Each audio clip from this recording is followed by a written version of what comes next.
Mr. Parker Henry, sir, can you tell us a story? Yes, my minions. Tonight, I'll tell you the scariest myths about learning a language. You have questions, we have answers. This is Dear Duolingo.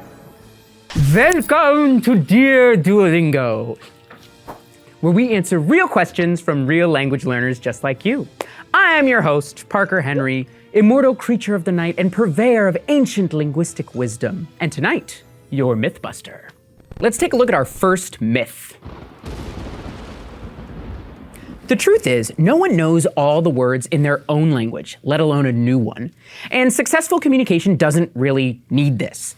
We're learning new words in our own language all the time, and we're doing so from context. And that's what you do with your new one too. So you don't really need to know, let alone remember, all the words in order to have a, when two people talk and they share ideas and they... Conversation?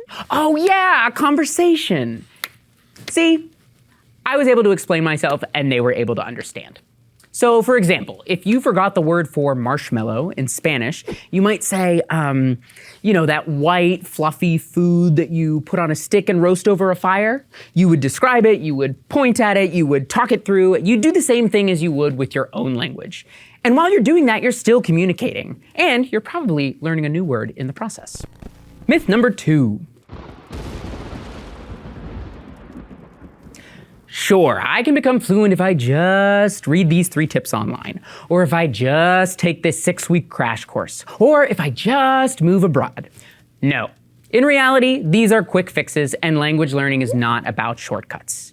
Remember, your brain needs time to build connections between words and grammar and sounds. So what helps with this? Well, using the language in your everyday life and practicing consistently.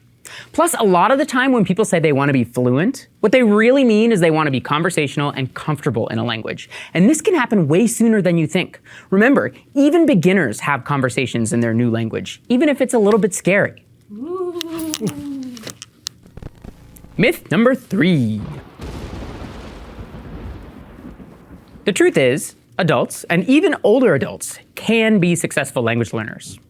We do know that kids are great at learning languages. Not only are their brains good at it, but they have more time, they have fewer responsibilities, they have more practice opportunities, and they're much more tolerant for making mistakes and looking a little silly. Adults, on the other hand, we have jobs and families and a YouTube series to host. Plus, we're much more nervous making mistakes in front of people. On today's episode of Duolingo, Dear Duolingo, we're gonna answer another question. There we go. All right. So move over horoscopes and enneagrams and INFJ. That was funny. Hasta pronto. So close, but we can't say next week. Oh. The trick is to form study habits for your own lifestyle. So maybe study at the same time every day, like with your morning coffee. Or tie in your studying with your hobbies. So make a Spanish playlist for when you work out. Really, you need to set short-term goals that keep you on track. Myth number 4. The truth is, there is no consensus on what perfect pronunciation even is. Everyone has an accent, even in your first language.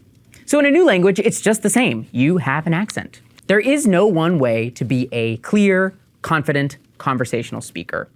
There are many ways. Sounding like a native speaker may not be realistic or even necessary for you.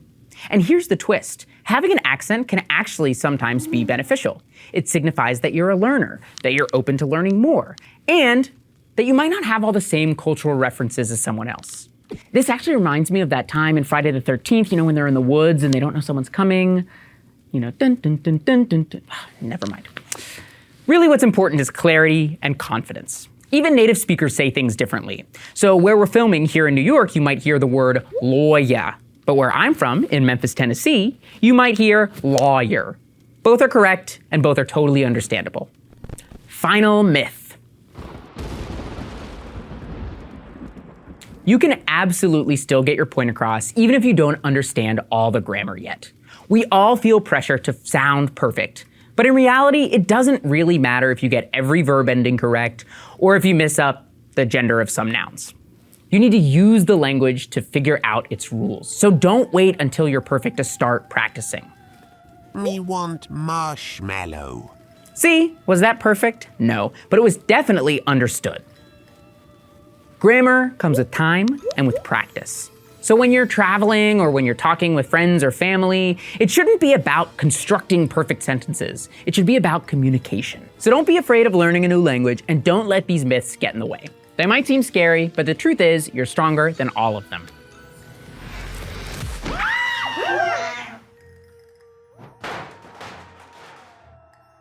Thank you for joining us on today's extra frightening episode of Dear Duolingo. I am your host, Count Parker Henry. Ask us another question, if you dare.